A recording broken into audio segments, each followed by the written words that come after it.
Minoxidil और मेंटोप्लोसिन के देने से बाल कुछ समय के लिए उगते हैं, लेकिन यूं ही बंद की जाती है, सारे बाल वापस चले जाते हैं। डॉक्टर्स कहते हैं कि भैया अब आप मिनोक्सिडिल और मेंटोप्लोसिन यदि बंद करोगे तो वापस बाल झड़ना शुरू हो जाएंगे। मैं एलोपेशिया एरेटा में नए बाल जहाँ बाल गए हैं उनमें उगाने में पूर्ण सफलता मैंने हासिल की है। उसमें मैं वादा करता हूँ कि मेरी दवा से करीबन 70-80% लोगों को निश्चित रूप से नए बाल उग जाते हैं। आज मैं बालों संबंधी जानकारी लोगों तक पहुंचाना चाहता हूँ। आयुर्वेद के अनुसार बाल झड़ने को पालित्य खालित्य के रूप में जाना जाता है। तो बालों में जो है एलोपैथी के अनुसार 4 तरह के बालों का रोग होता है शरीर में। इसमें पहला है एलोपेशिया, जिसमें सामान्य रूप से हर किसी के बाल झड़ते हैं, बच्चों के भी, बड़ों के भी, बूढ़ों के भी और लेडीज के भी। दूसरा है एलोपेशिया एड्रोजन, इसमें खास जगह ही बाल झड़ते हैं शरीर में। एवं तीसरा होता है एलोपेशिया एरिटा, इसमें चकत्तों के रूप में जगह जगह 58 54 जितनी चकत्तों के रूप में बाल झड़ना शुरू होता है। और धीरे धीरे इस एलोपेशिया एरिटा में धीरे धीरे चकत्तों के रूप में पूरे सिर के भी बाल चले जाते हैं। यहाँ तक ये एलोपेशिया एरिटा जो है सबसे बेकार रोग है, और इसमें जो है आईब्रू और काख के बाल, गर्दन के बाल या शरीर में कई जगह बाल जहाँ भी एलोपेशिया एरिटा के अपन जब हाथ लगाते हैं और उस पसीने का अपन अगर दाढ़ी में लगा दे तो दाढ़ी के बाल भी चले जाते हैं। इसलिए एलोपेशिया एरिटा धीरे धीरे करके पूरे शरीर में भी छा जाता है। एलोपेशिया एरिटा में एलोपैथिक में एक तो स्टेरॉइड के इंजेक्शन लगाए जाते हैं, एवं एलोपेशिया में मिनटोप्लोसन एवं मिनोक्सिडिल लोशन एवं जो स्टेरॉइड मेडिसिन के देना और कुछ ट्यूब्स वगैरह लगाना, यही औषधियां हैं। इसमें कई बार तो बाल आ जाते हैं और कई बार वापस चले जाते हैं, और खास तौर से स्किन इंजेक्शन लगाने से बालों की खराब हो जाती है। उस स्थिति में बाल दोबारा पुनः आने की संभावना कई लोगों में खत्म हो जाती है। एलोपेशिया में एरोटा में जो स्टेरॉइड दी जाती है उससे शरीर खुल करके बहुत मोटा हो जाता है, कई तरह के साइड इफेक्ट हो जाते हैं और फिर भी बाल नहीं आते।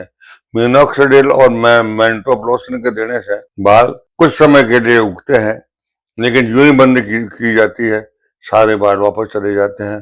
डॉक्टर्स कहते हैं कि भैया अब आप मिनोक्सिडिल और मेंटोप्लोसिन यदि बंद करोगे तो वापस बाल झड़ना शुरू हो जाएंगे, हमारे पास इसका कोई इलाज नहीं है। ये इस प्रकार से एलोपैथी में इसके साइड इफेक्ट के अलावा कोई विशेष इलाज नहीं होता। कुछ लोगों के जल्दी में इलाज जरूर हो जाते हैं, लेकिन पूर्ण रूप से इसका वादा नहीं है कि एलोपैथिक से पूरी बाल एलोपेशिया एरिटा में उग सके।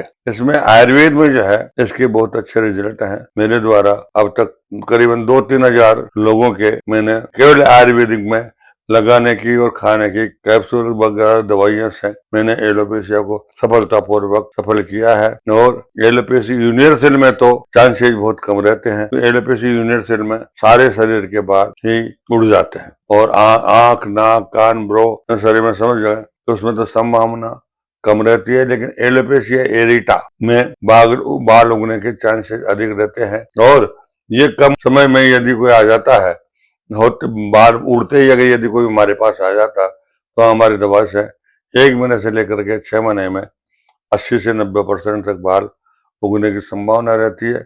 लेकिन ये पैचेज में होते हैं, इसलिए धीरे धीरे इसका इलाज होता है। किसी किसी पेशेंट को तो 1 साल तक भी दवाइयाँ मुझे देनी पड़ती है। मैं एलोपेशिया एरेटा में नए बाल जहाँ बाल गए हैं उनमें उगाने में पूर्ण सफलता मैंने हासिल की है। उसमें मैं वादा करता हूँ कि मेरी दवा से करीबन 70-80% लोगों को निश्चित रूप से नए बाल उग जाते हैं। उसमें समय तो लगता है, किसी को 1 माह में पूरे बाल उग जाते हैं, किसी को 3 महीने लगते हैं, किसी को 6 महीने लगता है, किसी को साल भर लगता है, लेकिन बाल उगने की पूर्ण संभावना है। और जिनके बाल उग चुके हैं उनका ऑन रिकॉर्ड मेरे पास उनके द्वारा लिखा हुआ मेरे रिकॉर्ड में उपलब्ध है। पेशेंट जिनको एलोपेशिया एरिटा है वो 1 महीने से लेकर के यदि 6 महीने में आता है तो पूर्ण सफलता की चांसेस अधिक होते हैं। आप मेरा पूर्ण रिकॉर्ड देख सकते हैं कितने लोगों के मैंने अब तक बाल उगाए हैं। उसके बाद में यदि आपको तसल्ली हो तो मेरे से इलाज आप करा सकते हैं। मेरे इस Ayurveda clinical and research centre का जो चैनल चल रहा है उसको सब्सक्राइब करो एवं लाइक करो एवं अन्य लोगों को भी शेयर करो, जिससे अन्य लोगों को भी मेरी 80-90 साल की उम्र की बढ़ाव के चिकित्सा का जो लोगों को फायदा मिल सके।